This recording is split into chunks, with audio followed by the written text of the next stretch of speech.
All right, everyone. I'm just going to take a little bit of time to review this lab. Some found it easy, some shot me some questions yesterday, so I wanted to do a quick screencast, kind of going through the answers because it's pretty critical to have done this correctly to be able to do the assessment that you're going to work on today. So you're going to want to have your lab, excuse me, you're going to want to have your lab in front of you if you turned it in online. If that was part of what you're supposed to do, then I returned it, and you should be able to pull it up and kind of go through because I'm going to give you the answers here.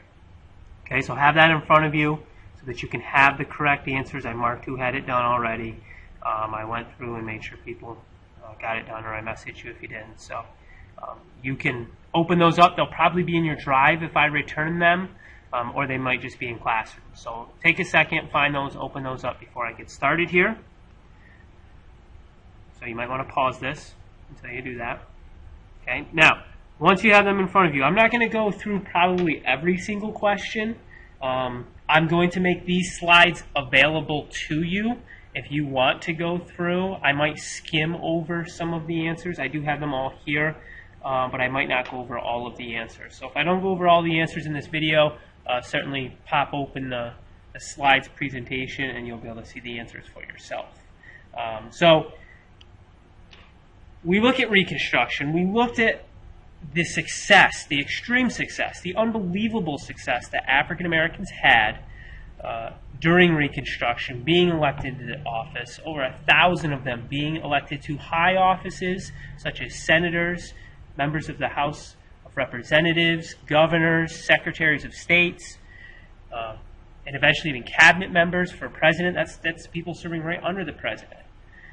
All the way down to sheriffs in local positions, mayors, stuff like that. So it was just truly incredible what they were able to achieve because of the Reconstruction Act, which gave them the right to vote initially, and then eventually because of the 15th Amendment, which legally, constitutionally, gave them the right to vote. They showed up in overwhelming swaths. More of them would vote in the 1868 election than actual whites, a higher percentage of their population anyways.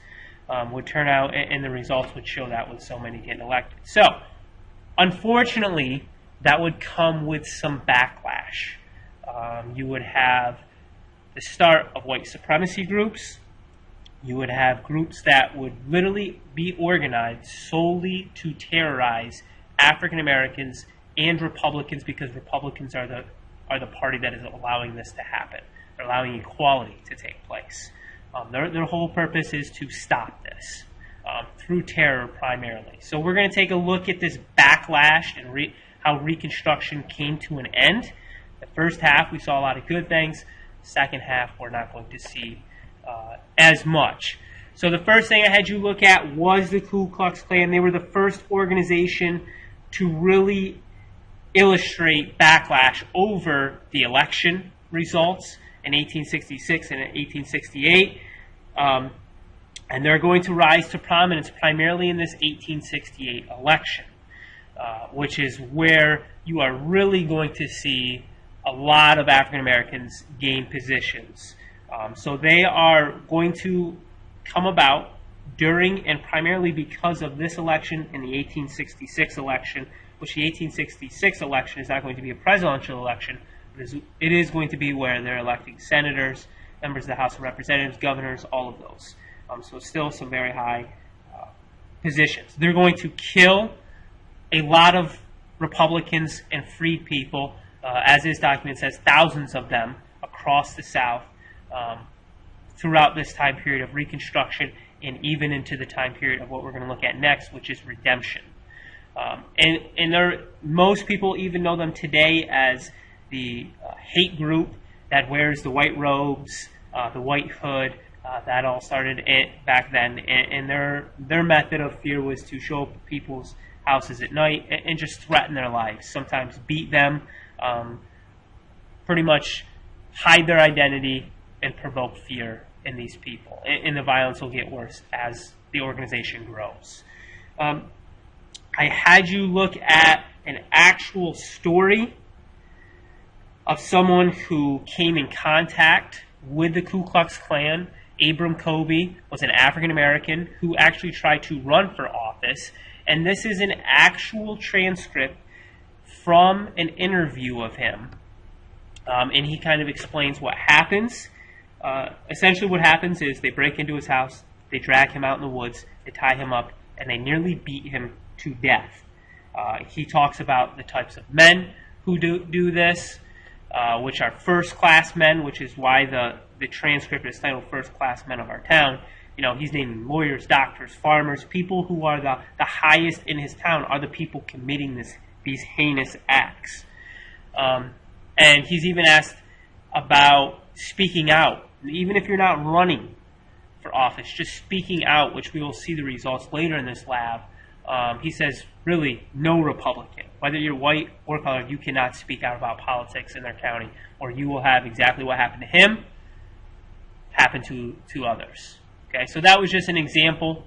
Then I showed you a primary source. This is actually from the Freedmen's Bureau. It was a report, July 1st, 1867 to July 1st, 1868, of murders that took place in these two counties in Tennessee. And really what I wanted to point out to you more than anything was, yes, there were 11 total murders. But what we see is of those, not 11 total, there were 15 total, but 11 of those, no arrests were made. And who committed all of those acts where no arrest was made? Member of the Ku Klux Klan. And you do see on this chart, they have the color of the person who committed the crime. So you can see most of them are white that are also not getting arrested at any point. But you have 11 people who are identified as members of the Ku Klux Klan who were not even arrested for murdering people in their county. Okay, so that was pretty crazy, and it really just shows you the power of the Klan, right? The possibility that maybe police officers were even part of the Klan, right? This is something that maybe we can guess. I don't have confirmation of that, but certainly we can guess if people are committing murders that are well known, well documented, we know exactly who committed it, and they're not being arrested, then they either have extreme power within law enforcement, or maybe they are part of law enforcement. So it really just shows you the power of the Klan during this time period. Now, we moved on to really this argument that really we should not be placing all of the blame on the Klan and members of the Klan, right? This was a community effort. Because as this historian points out to us, Eric Foner, one of the leading historians on the Reconstruction era, it was the entire community that was participating in this. Lawyers were representing them, Klan members, if they ended up going to court. They were providing funds for them to defend them. Women were sewing the costumes that they were wearing. So while you have community members not committing the heinous acts, they are there allowing it to happen and really helping them to commit these heinous acts, even if they're not the ones pulling the trigger. Because really, in the end, they all shared the same ultimate goal in the South, which is not only to overthrow Reconstruction, but to restore white supremacy in the South. So we cannot put all of the blame on the Klan. We also have to put blame on the bystanders, those people who stood by and watched it happen and even contributed to making sure that nothing happened to those who committed those heinous acts. Now, they do suppress the Klan. In the early 1870s, General Grant becomes President of the United States in the 1868 election. He is a Republican. And although he's going to kind of hurt radical Reconstruction, he's going to really scale back the progressiveness of it and the equality of it. He is not going to stand for Klan violence. And he is actually going to send federal troops into the South and arrest hundreds of Klan members, make them stand trial. As that video showed you yesterday, the video talked about this a little bit yesterday, it was really unheard of before that you would put white Klan members on trial and you would allow black people to testify what happened to them from the Klan. Now, as the video talked about, only a small percentage of these Klan members would ever serve any prison time at all. But the Klan itself would kind of be subdued for the time period. Now, also around this time period, you start to see a loss of support for Reconstruction. right? In the beginning, everyone wants equality for African Americans, at least Republican-wise, and even Northerners. A lot of Northerners are okay with it. Maybe they don't want it, but they're okay with it. They're willing to accept it. But as time goes on and we get further away from the Civil War, people kind of get tired of Reconstruction. One of the reasons I gave you was because people were starting to forget about the war and how horrible it was. So they started to forget about, why the war was fought. So they started to care a little bit less about African American inequality. You also have an explosion of corruption in politics. One of the biggest knocks on President Grant of his presidency was how corrupt his presidency was. Not so much him, but people who worked under him and close to him stole millions of dollars from the federal government, and it was just very corrupt. Well, unfortunately, a lot of this corruptedness was blamed on the new African Americans who held political power, when really it was not just Republicans or African Americans. It was both parties committing severe corruption in our politics. So people started to really turn against Reconstruction. The government issued Reconstruction. You also have an economic depression, right? We know the Great Depression took place. Well, there was a depression that took place, an economic depression that took place before this, which occurred in 1873. So people's values shifted from equality to really more so the economy and taking care of themselves. And again, you see blame put on African Americans who are in politics for this economic depression, although there's absolutely no way we can prove this or have evidence of this. And then finally, you have, just primarily because of the press, you have racism in the North and the South. Again, it's primarily driven from propaganda, but people really kind of, as time goes on, they turn away from the war, and this racism that we saw before the Civil War, before emancipation, starts to prop up again. And again, primarily because of all of these things I just talked about, and more importantly, what we're going to look at next, which is the media, right? The media is going to play a large hand. Harper's Weekly is the largest read magazine in America, and these are just two images, right? How are they portraying African Americans? On the left, we have African Americans in politics being portrayed as aggressive, overbearing, just scary, right? Unfit for office. On the right, you have an African American standing with a gun over a bunch of dead bodies, so as violent, right? So people are seeing this. There's all these problems they're facing. They're really starting to turn against, and you start to see racism in the North and the South really grow and become stronger all over again. Although we suppress the Klan, really what we see is white supremacy just adapt. And new groups come out. Two of the most infamous, the White Line. You also have the White League and the Red Shirts. So really three groups are going to come about and replace the Ku Klux Klan. And I ask you what the goals are, and really their goals are, number one, first and foremost, to intimidate African Americans from voting, right? Scare them away from exercising their constitutional right, the right to vote, and to encourage more white Southerners to go to the polls, because they do not, sorry about that, they do not want the results of the 1866 or 1868 election ever to happen again. So that is their goal. And that is why they come out. And this document illustrates to you the Colfax Massacre, which is the largest massacre, really racial massacre, in American history. Over 100 freedmen, African Americans, were murdered by these groups for trying to exercise their right to vote. And I believe it's talked about in the video you watched yesterday. Now, I can go through these, right, and I can look at, in part 3 of your lab, look at all of these different massacres and all of these things that took place to suppress Republican and, more importantly, African Americans' right to vote. Right? We have this instance where you have state officers who are protecting a voting place. Right? You have the military in the South now. You have officers protecting African Americans from being attacked, from trying to vote. You have this militia of white supremacists from what was the White League, they show up, they get these officers to resign their positions, guaranteeing them, hey, you give up, you get people to withdraw their positions here and protect them, and we'll leave you alone. When in reality, they're put in jail. The next day, they're taken out to a plantation, shot in the head, and killed on the spot. You have fires that are set on homes and businesses of African Americans just to strike fear in them.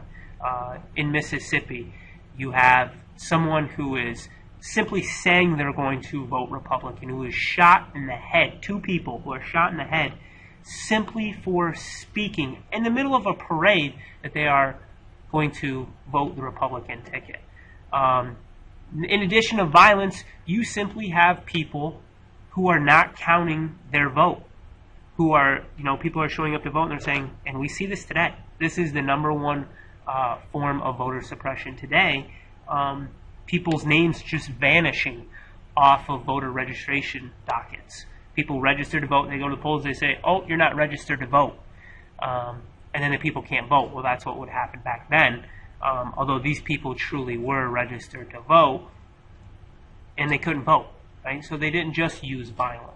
But this last kind of document I had you look at was really just their willingness to kill hundreds of Republicans and African Americans simply to take back the politics in the South and redeem, they say redeem South Carolina, redeem white supremacy, right, in the way it was. So it's just really unfathomable, unbelievable violence, simply for the right to vote. Right? So it's just truly remarkable. Now we see the end of Reconstruction. What officially ended Reconstruction? The Compromise of 1877, and more importantly, the election of Rutherford B. Hayes, who is a Republican. You have a tie. Neither side wins the Electoral College. How our presidential system works is each state is worth so many points, and that's the first person to reach 270 points wins the presidential election. Well, neither of them did.